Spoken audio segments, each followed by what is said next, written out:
السلام علیکم ورحمۃ اللہ وبرکاتہ۔ جمعہ 16 جمادی الآخرہ سن 1442 مطابق 29 جنوری سن 2021 کے خطبے کا اردو میں خلاصہ پیش خدمت ہے۔ خطبے کا موضوع صلہ رحمی اور رشتہ داروں کے ساتھ حسن سلوک کا اجر و ثواب۔ الحمد للہ رب العالمین والصلاة والسلام على سید الانبیاء والمرسلین وعلى آلہ وصحبہ اجمعین وعلى من تبعهم بإحسان إلى يوم الدين۔ اما بعد فقد قال الله تعالى واتقوا الله الذي تساءلون به والأرحام۔ برادران اسلام و رفیقان گرامی قدر، اسلام میں صلہ رحمی کی بڑی اہمیت اور فضیلت ہے، اور اپنے اولو الارحام اور عزیز و اقارب کے ساتھ تعلق رکھنے کا بہت زیادہ اجر و ثواب ہے۔ اولو الارحام وہ لوگ ہیں جو والد یا والدہ کی طرف سے کسی رشتے کی بنا پر آدمی سے قربت رکھتے ہوں، مثلا بھائی، بہن، چچا، ماموں، پھوپھی، خالہ، دادا، دادی اور نانا نانی وغیرہ۔ اسی طرح ان کی آل و اولاد بھی اولو الارحام میں شامل ہیں۔ الحاصل صلہ رحمی اور اپنے رشتہ داروں کے ساتھ حسن سلوک بہت ہی محبوب عمل ہے۔ چنانچہ ایک صاحب نے نبی رحمت للعالمین صلی اللہ علیہ وسلم سے دریافت کیا کہ کون سا عمل اللہ جل جلالہ کو سب سے زیادہ محبوب ہے، تو حضرت صلی اللہ علیہ وسلم نے جواب مرحمت فرمایا، ایمان باللہ، اللہ پر ایمان رکھنا۔ انہوں نے پوچھا کہ اس کے بعد کون سا عمل؟ تو آپ صلی اللہ علیہ وسلم نے ارشاد فرمایا، ثم صلۃ الرحم، اس کے بعد صلہ رحمی، یعنی تمام رشتہ داروں سے تعلق رکھنا، ان سے ملنا جلنا، برابر ان کی خیریت دریافت کرنا اور ان کے ساتھ ہمدردی کرنا۔ صلہ رحمی اور رشتہ داروں کے ساتھ بھلائی کا سب سے بہتر طریقہ یہ ہے کہ ان سے کبھی کبھی ملاقات کی جائے، یا پھر ان سے تعلق اور رابطے کی جو بھی صورت ممکن ہو اس کا فائدہ اٹھایا جائے، مثلا فون اور واٹس ایپ پر ان کی خیریت دریافت کی جائے اور ان کے حالات کی خبر رکھی جائے۔ اسی طرح ان کی خوشی میں شریک ہو کر مسرت کا اظہار کیا جائے، اور غم کے موقع پر ان کو تسلی دی جائے اور ان کا غم ہلکا کیا جائے۔ اپنی تقریبات اور خوشی میں ان کو مدعو کیا جائے، اور ضرورت کے وقت ان کی مالی اور اخلاقی مدد کی جائے۔ اور اگر کسی کے لیے یہ سب ممکن نہ ہو تو وہ کم از کم اپنے رشتہ داروں کے ساتھ سلام و دعا کا سلسلہ تو ضرور رکھے۔ نبی کریم صلی اللہ علیہ وسلم نے ہمیں اس کی تاکید فرمائی ہے، بلو ارحامکم ولو بالسلام، اپنے ارحام اور رشتہ داروں سے تعلق رکھو، اگرچہ تمہارا یہ تعلق فقط دعا اور سلام ہی کے ذریعے ہو۔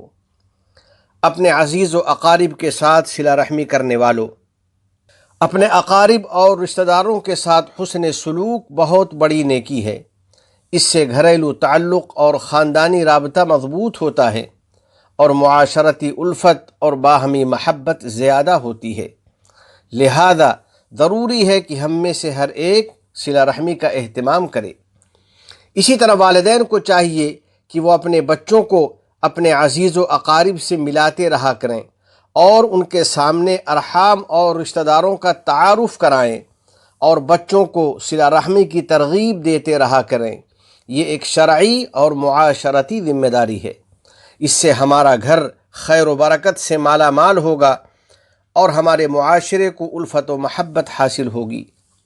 سرور کونین صلی اللہ علیہ وسلم کا ارشاد عالی شان ہے، تعلموا من انسابکم ما تصلون به ارحامکم، اپنے نسب نامے کی معلومات رکھا کرو تاکہ تم اپنے اقارب کے ساتھ صلہ رحمی کر سکو۔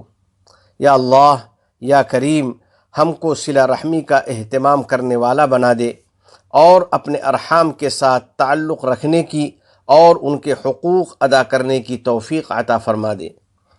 رفیقان ملت اسلامیہ، میرے عزیز بھائیوں، بلا شبہ صلہ رحمی بہت ہی بابرکت نیکی ہے۔ اس کا اہتمام کرنے والوں کو بہت زیادہ اجر و ثواب عطا کیا جاتا ہے۔ رسول رحمت صلی اللہ علیہ وسلم نے صلہ رحمی کرنے والوں کو رزق میں وسعت کی خوشخبری دی ہے اور ان کی عمر میں خیر و برکت کی بشارت دی ہے۔ چنانچہ ارشاد ہے، من سرہ ان یبسط لہ فی رزقہ او ینسأ لہ فی اثرہ فلیصل رحمہ۔ جس شخص کی یہ خواہش ہو کہ اس کے رزق میں کشادگی ہو اور دنیا میں اس کے آثار قدم تا دیر قائم رہیں، یعنی اس کی عمر دراز ہو اور اس کی نیک نامی دیر تک باقی رہے، تو اس کو اپنے اہل قرابت کے ساتھ صلہ رحمی کرنا چاہیے۔ صلہ رحمی کی بدولت بندے کو جنت کی بشارت ملتی ہے۔ چنانچہ سیدنا ابو ہریرہ رضی اللہ تعالیٰ عنہ فرماتے ہیں کہ میں نے رسول اکرم صلی اللہ علیہ وسلم سے درخواست کی کہ مجھے کچھ ایسے اعمال بتا دیں کہ جن پر عمل کی برکت سے مجھے جنت میں داخلہ نصیب ہو جائے، تو آپ صلی اللہ علیہ وسلم نے ان کو چند اہم نصیحتیں فرمائیں، جن میں یہ حکم بھی شامل تھا، وصل الارحام، اور اولو الارحام کے ساتھ محبت اور تعلق رکھو۔ اس فرمان نبوی کا تقاضا ہے کہ ہم بھی صلہ رحمی کا اہتمام کریں اور اپنے اقارب اور رشتہ داروں کے ساتھ حسن سلوک کریں، تاکہ ہم کو بھی دین و دنیا کی سعادت اور جنت حاصل ہو۔ چونکہ ان دنوں کورونا کی وبا پھیلی ہوئی ہے، اس لیے موجودہ حالات میں ہم فقط ٹیلی فونک رابطے پر اکتفا کریں اور فون ہی سے اپنے رشتہ داروں اور دوستوں کی خیریت لے لیا کریں، اور بلا ضرورت ملنے جلنے اور اجتماع سے گریز کریں، اور شدید ضرورت ہی پر اکٹھے ہوں، اور اپنی صحت و سلامتی پر توجہ دیں، نیز اپنے رشتہ داروں اور عام لوگوں کی صحت و سلامتی کا خیال رکھیں، اور متعلقہ اداروں کی تمام احتیاطی تدابیر کی پابندی کریں اور طبی ہدایات پر سختی سے عمل کریں۔